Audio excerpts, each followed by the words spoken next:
Dan selanjutnya wa qad ikhtalafa fi adadil anbiya'i faqila mi'atun alfin wa arba'atun wa isyruna alfan. Dan sungguh telah ikhtilaf yang ulama pada bilangan segala anbiya. Para ulama berbeda pendapat tentang bilangannya nabi. Ada yang mengatakan sekian, ada yang mengatakan sekian. Artinya di ulama bak masalah bilangan padudro nabi nyo khilaf pendapat, berselisihlah pendapat. Fakila maka dikatakan orang mi'atun alfin wa arba'atun wa isyruna alfan.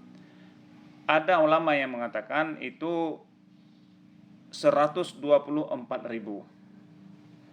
Mia bahasa kitab Jawa kun sikati 2 laksa, serutuh 20 per bea. Karena 100.000 itu sikati, 20 itu 2 laksa, 4.000. Disikati 2 laksa, serutuh 20 per bedro para nabi.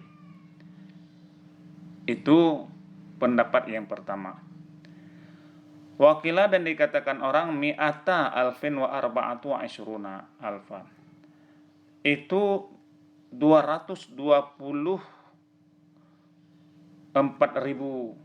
para nabi. 224.000. 2 kati. Karena tadi 100.000 itu sekati. Kalau 200.000 berarti 2 kati. 2 kati 2 laksa 4.000. 224.000.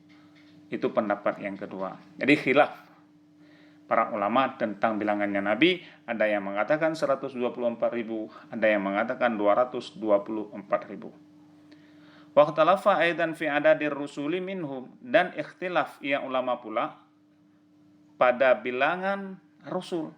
Ikhtilaf pula menyangkut masalah rasul. Bilangan nabi ikhtilaf, bilangan pun ikhtilaf daripada mereka itu nabi.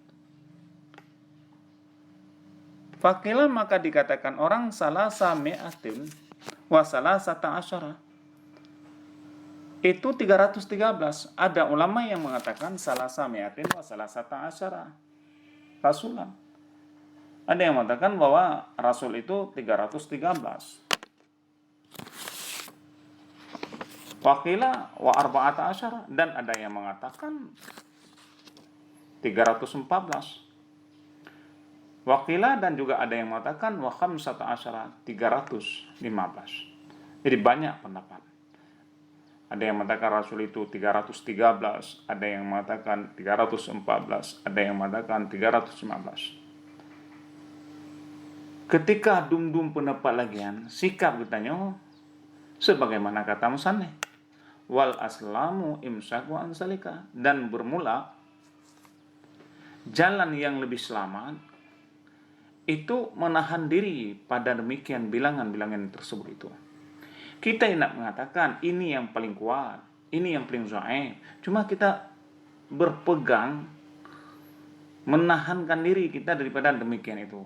Artinya kita semuanya, pendapat ulama yang mengatakan salasa mi'atin wa salasata asyara itu juga benar. Begitu juga arba'ata asyara juga benar. Begitu juga khamsata asyara juga benar. Semua benar. Itu sikap kita yang terbaik. Karena firman-Nya Allah Ta'ala li nabihi sallallahu alaihi wasallam bagi nabinya Allah Ta'ala, yaitu Rasulullah Nabi Muhammad sallallahu alaihi wasallam. Apa kata Allah? Minhum man qasasna alaika wa minhum man lam naqsus alaika. Sebahagian mereka itu rasul, itu yang kami ceritakan alaika atas engkau hai Muhammad, wa minhum man lam naqsus alaika, dan sebahagian mereka itu tidak kami kisahkan, tidak kami ceritakan. Jadi para nabi dan rasul ada yang diceritakan oleh Allah di dalam Al-Qur'an, dan juga ada yang tidak diceritakan di dalam Al-Qur'an.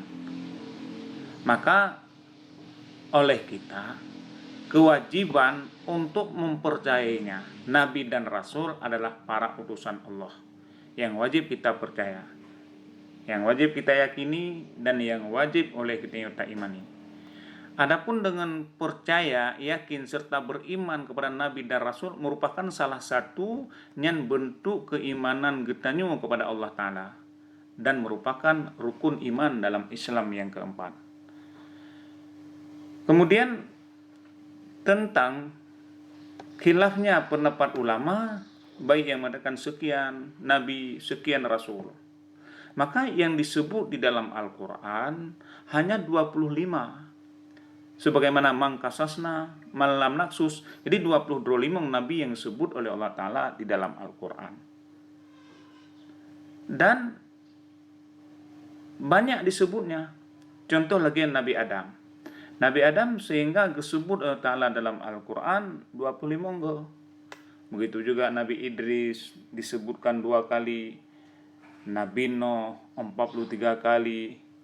Kemudian Nabi Hud 7 kali. Begitu juga Nabi Saleh 10 kali. Dan Nabi Ibrahim itu banyak juga sampai 69 kali. Watilka hujjatuna, itu salah satu ayat di dalam Al-An'am yang menceritakan, yang menyebutkan, yaitu Nabi Ibrahim dan nabi-nabi yang lain. Semua disebutkan di dalam Al-Quran yang telah ditetapkan 25 namanya di dalam Al-Quran. Wa'lam annat tanwina fin nabiyyin li ta'zimin, dan ketahui olehmu, wa'lam ay ayyuhal mukhatab, ketahui olehmu wahai mukhatab, wahai muta'alim, annat tanwina, akan bahwa sungguh tanwin fin nabiyin pada lafad nabiyin, yaitu pada bid alan nabiyin, ja'a bitauhidi li ta'zimin, itu sabit bagi ta'zim. Jadi tanwin yang ada pada lafaz nabiyin ini merupakan bagi ta'zim. Maka tanwin di situ sangat penting. Memang tanwinnya adalah nakirah. Walau memberikan faedah umum, tapi di sini sangat penting tanwinnya. Sebagaimana tanwinnya dalam sebuah hadis waktu Rasulullah, may yuridillahu khairan. Jadi khairan yang dipakai alif dan tanwin nyo khairan azima. Khairan ay khairan azima, kebaikan yang sangat besar. Barang siapa yang dikehendaki oleh Allah akan kebajikan yang besar. Nah, jadi khairan di sini tanwin nyo jid untuk ta'zim, sebagaimana juga tanwin pada nabiyin merupakan bagi ta'zim. Padahal tanwin itu nakirah, artinya memberi faedah umum, dan kita tidak tahu nabi mana yang besar. Maka disinilah musannif berkata, wal ibhamu fihi yarfa'uhu ma ya'ti fihi kalamihi ba'du, dan bermula memberi waham, memberi mubham padanya lafaz nabiyin, yarfa'uhu itu diangkat akannya yang memberbuhan mayati oleh barang yang lagi akan datang, ya barang fi kalami pada kalamnya musannif ba'du sesudah itu. Sebab pada nabiyin itu memang nabiyin itu nakirah yang memberikan faedah umum, dan kita tidak tahu nabi mana yang besar, sehingga diperjelaskan oleh musannif yang mubham pada nabiyin sehingga perlu ditakzimkan itu, yaitu mayati fi kalami, itu lagi akan disebutkan pada kalamnya musannif ba'du sesudah itu. Mana sesudah itu? Yaitu wa qad khala dinu anit tauhidi, jaa bit tauhidi wa qad khala dinu anit tauhid, yang datang ia nabi dengan membawa tauhid. Jadi yang membawa tauhid itu, datangnya nabi yang membawa tauhid itu Nabi Muhammad. Memang itu umum, tapi mayati ada yang didatangkan sesudah yang umum itu, jaa bit tauhidi, yang memberikan mendatangkan ia nabi itu dengan tauhid. Nabi yang mendatangkan tauhid itu Nabi Muhammad. Nabi-nabi yang lain, misalnya Nabi Ismail, Nabi Isa, hanya itu penerus daripada Nabi Ibrahim. Sedangkan Nabi Muhammad itu memang mendatangkan dia itu tauhid, bukan penerus, Cid geba dari Rasulullah tauhid kepada bangsa-bangsa Arab bahwa tenyan. Gekeunlah ja'a bitauhidi. Jadi walau bin nabiyin bersifat dengan nakirah membawa kepada umum, tapi oleh musannif hal yang mubham pada nabiyin itu diperjelaskan pada bait yang akan datang pada kalanya musannif ba'du, artinya sesudah nabiyin. Maka disebutlah ja'a bitauhidi, yang datang ia nabi dengan tauhid. Insyaallah taala jika menghendaki Allah taala buka akan kepegahlom termasuk sambungannya abid wa qad khalat dinu anit tauhidi.